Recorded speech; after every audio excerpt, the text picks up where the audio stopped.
part of what we've been talking about this morning, and I said to David Seymour earlier, this wave of political correctness, this 20 or 30 years of post-colonial guilt and critical race theory, it isn't just an idea. It isn't just being peeved that you don't understand where they're talking about when they call the planes at the airport or you watch the weather on the television. It can have real impacts on people's lives. And we're joined now by a person who may have her life severely impacted by political correctness and by, the drift towards some sort of, utopia, bicultural utopia. Her name's Janet Dickson. She is a real estate agent. And I'm going to let her tell her story. Janet, welcome to the platform. Lovely to have you with us. And thank you very much indeed for joining us this morning. Thanks very much, Sean, for the opportunity. All right. Now, and Janet, actually, Sean, I'm just going to tell you, you actually get the brownie points for being ahead of the pack and having David Seymour on this topic back in early March last year. That's right. No, I looked at it and I was alerted by someone I knew in real estate, and I absolutely scratched my head over the fact that for last year it was the compulsory topic. But Janet, so just to background people, where are you from? Where do you practice real estate? Yeah, I live in Howick, Cockle Bay, in Auckland. And how long have you been a real estate agent for, Janet? Just over 30 years. Okay, so this is your career. This is my career. My first career, secondary school language teaching, I started in 1984. Yeah. And back in March, as I best remember, I discovered that every year real estate agents have to do or fulfill some sort of retraining or fresher courses to keep their real estate licenses, right? Correct, and that is a really good idea, and I enjoy it. But last year they decided that the compulsory part of that course, and you could get that provided by a number of people, designated people, but last year they decided that the compulsory part of the course would be a sort of Māori awareness course, and you could only get it through the now failed but new emerged Polytechnic, right? Yeah, correct. That's it, the Ngāti Awa in Whakatane area. Yeah. Now, I have seen, and I'm sure you have too, the things, had you attended the course, you naughty woman, the things you would have been learning. Just describe some of the stuff that they were going to try and train, I use the word indoctrinate, real estate agents in. Okay, well, I mean, it's basically a course on Te Reo Māori and Māori tikanga and the Treaty of Waitangi, but with a particular angle from only one iwi, and Okay, were you required to learn sort of things about spirituality, how to say a prayer in Māori? Correct. Yep, that's it. I, of course, haven't done the course. Of course, but you've seen what this kind of syllabus is for.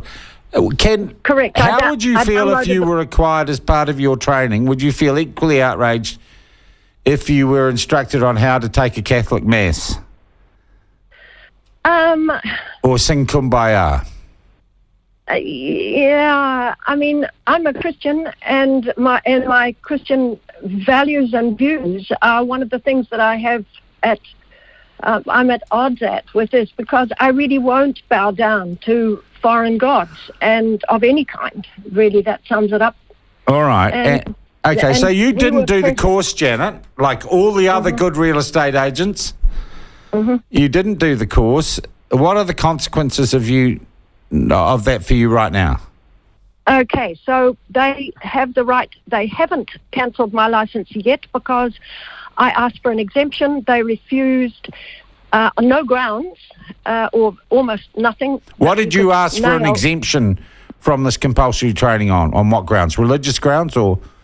Yes, that the superstition and mythology and stuff didn't align with my Christian values, and that we really had to deep dive into this all the background reading and stuff, at least I saw on the download booklet that I got, and I looked it all up and read it, and I'm going, sorry, I can't sit through this. We are all created equal under one God, and God is colorblind, and there is no one race that is superior than any other, and we're all equal before the law. You know, that sums it up, and that's much not what's in the course. Okay. So you apply for the exemption. Now, it's what is it? The Real Estate Agents Authority that does this? That's which is right, kind of a quango.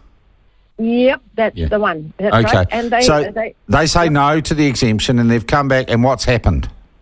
Okay, so my resource was I could apply to the appeal to the disciplinary tribunal. That's the court. You have to have a barrister to go before it. God, that's the real expensive. estate court. Yep, real estate court, and they actually look. They look to disciplining the crims in the industry. You know, the ones who embezzle a couple of million out of the trust accounts or rip off little old ladies. That's their job. God, you are a little old. Oh, Janet, that's mean of me. Yeah, I'm long in the tooth and the thing, but man, I got the experience.